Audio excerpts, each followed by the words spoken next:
Oh my god. Oh my god. That was like easily 100 foot-pounds in there. Easily. Wow. Motorsport, put that thing in sports.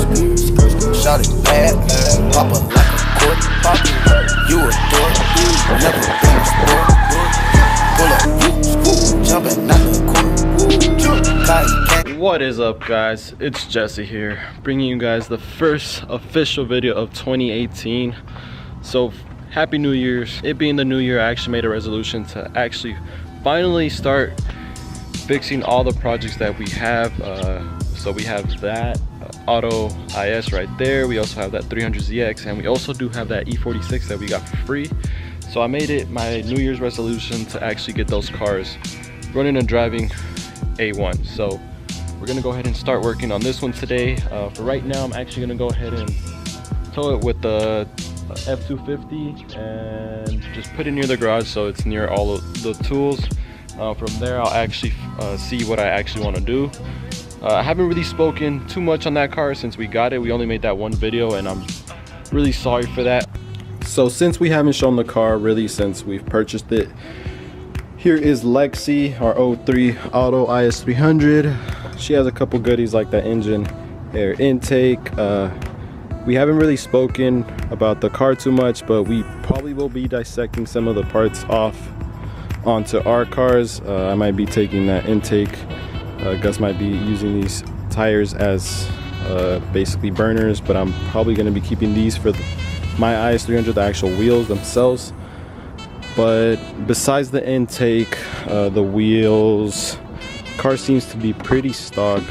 Inside we have the leather interior, although I think some models actually come with leather. Right here, this one comes with cloth. The seats are both ripped, so that kind of sucks, but besides that, it's like a normal IS300. We have the radiator in the back, so we know that this radiator in this car is actually no good. We have a battery in there that we probably shouldn't, but it's in there. And yeah, today I decided that we're gonna actually go ahead and compression test the motor just to see if the motor is good, because the car is currently not starting, and that is usually an indication of a bad motor, or there could be something to chase in the electrical system. So that's what I kind of want to know, whether or not the motor is good, because there's no point in spending time trying to find a problem when the motor itself is bad.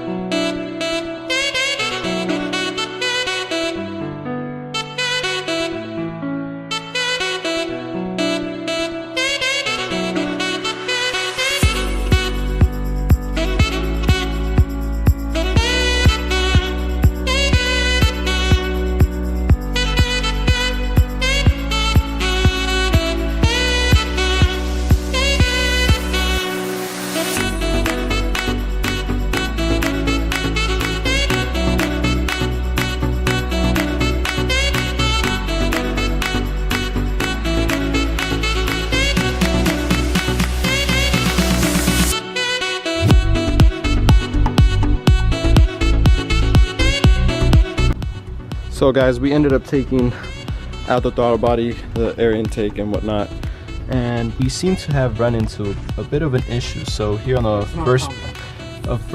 first coil pack, you see there's this white, like, it looks like a, I don't even, like a Krispy Kreme like filling, the layer that goes in. Yeah, that's what it looks like. But as you guys can see, there's super glue on the actual coil pack, so this bolt is not actually able to come out. So I'm not entirely sure how I'm gonna go ahead and get that out. I'm gonna start by just simply drilling against the glue, and hopefully it allows me to get the actual socket around it and extract it. But yeah, that should never be resulted to. Like, if you need a new coil pack, you should just get a new one. Don't cheap out. But as you guys can see, it is disgusting. It looks like this motor hasn't been serviced properly in a long time, and that's what tends to happen. They just become daily drivers, and people just drive the piss out of it without really maintaining them. I was able to get it out with the extractor, so that's cool. I'm not sure if the actual thread in the actual block or the head is messed up, so I'm gonna go ahead and check that out. But I was able to get the whole thing out. But the bolt is like physically stuck inside the coil pack, so pretty sure this coil pack is gonna be messed up. So I mean, we might try to take ours out and just see if it turns on, but I'm still highly doubtful that it's gonna, but we'll see what's up.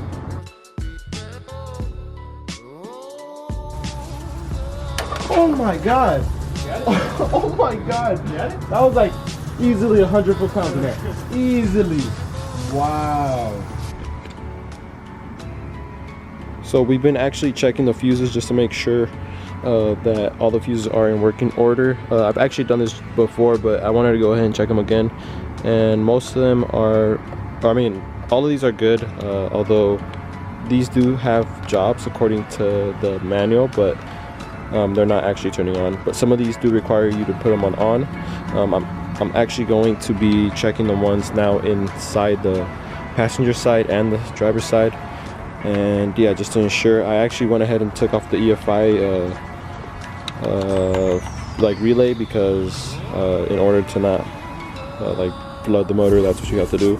And I also took out the coil pack, so it's not technically getting sparked, so it shouldn't turn on, I believe. So now on the passenger side, this cup actually came really in handy. So it's holding up the light now. I'm gonna go ahead and check these fuses now down here. I think I took a couple out of here that were like not really needed, because I actually needed some in the engine department, because I think some of those were burnt. Oh, and I also replaced already one of these, because originally when we first got the car, the OBD2 port wasn't working, and I mean, the car didn't have a battery, so it didn't really matter. It's not gonna read any codes, but I did get the OBD2 port to work. But for right now, I'm gonna go ahead and check these and then work my way up to that side. And then we should be good to just crank the car over and see how much PSI each cylinder makes. Hopefully it's good. It'd be great if it was just easy. Gus is over there making stick shift symbols, but I wanna drive this. I mean, I do too. I wanna throw some knots on this shit. So hopefully it's as simple as just spark plugs. And hopefully the motor's still good. Yeah, hopefully it has good PSI across looks the like whole the board. last cylinder was not Taking doing care the of oil it. change, but everything else, gas, and it's good to go. Yeah. Just crank it over a little bit. I think it's gonna piss out oil right now because we have a bunch of oil in there. Go. Yeah, it just kick shit out. Do it again. Alright, we're good. Alright.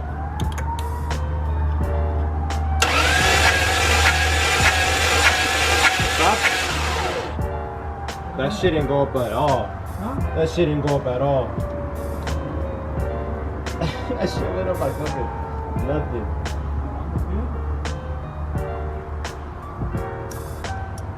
Pretty sure.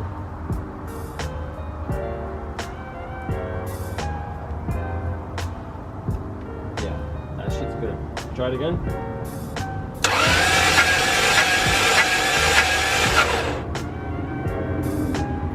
Try it. Wait, hold on. Do it again.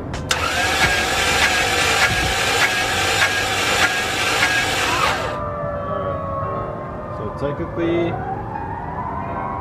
that was like 25 PSI.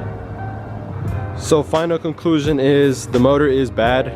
That's kind of what we assumed going into the trade. We knew this car was going to have some problems, but it's apparent now that the motor is bad, so that's basically why it's not turning on. And so we haven't really told you guys, we actually do have a spare 2J sitting on the side. It's just been sitting there basically collecting dust for about 2 years now, and now it looks like the perfect moment where we can actually start putting that 2J to use. Although it's going to require a complete overhaul, I mean, it could be something valuable for us to learn on, you know, because I've never pulled the motor out of a 2J, I mean out of an IS300, and that's something that I honestly do want to learn, because the motor will be coming out of my IS300 at one point or another. But for right now, we're basically gonna just lose hope on this motor, and until we can actually take it out and start working on the other one, this project is basically going to sit. Although I told you guys I didn't really want to have projects sitting around no more. It's just something that has to be done. The first cylinder had about 25 psi in it. Number 2 had about less than 10. 3 had less than 10. 4 had less than 10. 5 surprisingly had about, I want to say, almost 20, and 6 ended up being the one that had the most compression at 65. So that should be an apparent red flag that either the piston rings are shot or something's bad in the motor somewhere. So yeah, really saddened to see it go in this way, but we'll get it running eventually, and once we do, we'll have lots of fun with it. But for right now, we're just gonna start cleaning up the mess that we made. But yeah, guys, the motor's shot on this.